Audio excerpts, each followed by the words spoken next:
இன்னைக்கு அஸ்ட்ராலஜி டிப்ஸ்ல என்ன விஷயத்தை பத்தி நம்ம பார்க்க போறோம் அப்படின்னு பார்த்துட்டோம்னா, உடம்பு சரியில்லாத இருக்கிறவா, இந்த உடம்பு சரியில்லாத இருக்கிறவாளுக்கு நம்ம என்ன பண்ணுவோம் அப்படின்னு பார்த்துட்டோம்னா, கொண்டு போய் மருத்துவமனையை காமிப்போம் அப்படின்னு சொல்லுவோம். மருத்துவமனைக்கு போனா ஒண்ணுமே கிடையாது, ஏன் சும்மா சும்மா மருத்துவமனைக்கு கூட்டின்னு வந்துட்டே இருக்கலே.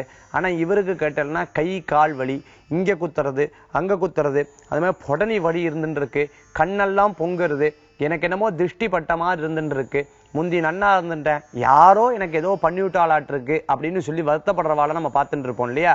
இதை தெரிஞ்சுக்கிறதுக்கு என்ன வழி அப்படிங்கிறத நம்ம இன்னைக்கு பார்க்க போறோம். இந்த உடல் உபாதை நிவர்த்தி ஆகிறதுக்கு என்ன முறைகள் இந்த அஸ்ட்ராலஜி டிப்ஸ்ல நம்ம பார்க்க போறோம் அப்படின்னு பார்த்துட்டோம்னா, டெய்லி தூங்கும் பொழுது நவதானியத்தை எடுத்து நவதானியத்தை கொண்டு நம்மளுடைய தலையை சுத்தி தண்ணீரில் போட்டுக்கொள்ள வேண்டும்.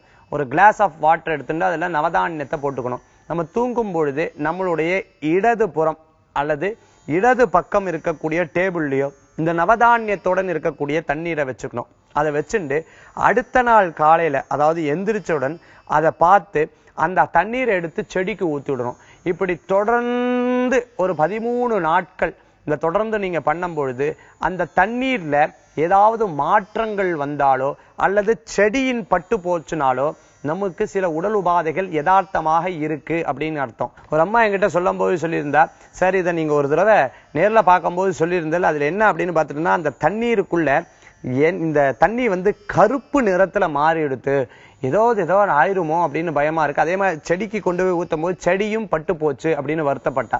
சோ அவருக்கு அதற்குண்டான ஹோம காரியங்கள், அதற்குண்டான விசேஷ பலன் கொடுக்கக்கூடிய சில வித மந்திரங்கள்லாம் நம்ம சொல்லி கொடுத்தோம்.